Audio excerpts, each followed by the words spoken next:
Tjena! Idag tänkte vi visa hur du på ett enkelt sätt kan trycka på textil. Det du behöver för detta är en dator och papper, en skrivare, plastfilm och markeringspennor, skärbräda, tejp, skalpell, svamp och pincett, textilfärg och någonting att hälla färgen på, en tröja, strykjärn och papper. Börja med att skriva ut det trycket som du vill ha. Och tejpa sedan fast mallen på skärbrädan. Skär ut en tillräckligt stor del av plastfilmen. Och tejpa fast det över mallen vi ska använda oss av.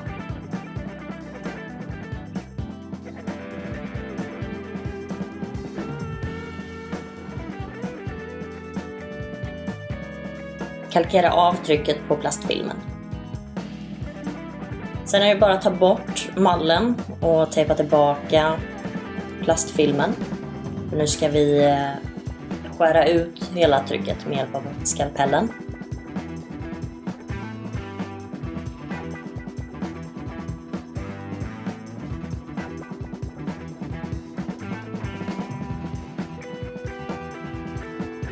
Sen är det bara klistra fast den nya mallen som vi använder oss av.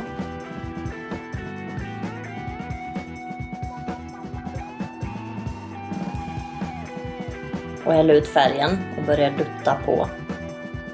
Och ett tips här är att rulla av färgen. För duttar vi liksom bara färgen upp och ner så riskerar man att plastfilmen tappar greppet om textilen. Och då kommer färgen rinna under plastfilmen och förstöra markeringarna vi har gjort. Ta sedan bort plastfilmen medan färgen fortfarande är blöt. Om du vill kan du ta hjälp av pincetten för detta. Det kan underlätta. Sen är det bara att hänga upp trycket. Jag brukar hänga den över natten så jag vet att den är helt torr. Och för att få trycket att fästa och hålla i tvätten så behövs värme. Och därför rekommenderar jag att stryka på trycket med hushållspapper emellan i cirka 5-10 minuter. Och därefter är trycket helt klart. Och då går det även att tvätta trycket. Gärna handtvätt, men det funkar i 40 grader. Men då hade jag också rekommenderat att vända trycket ut och in. Så funkar det perfekt.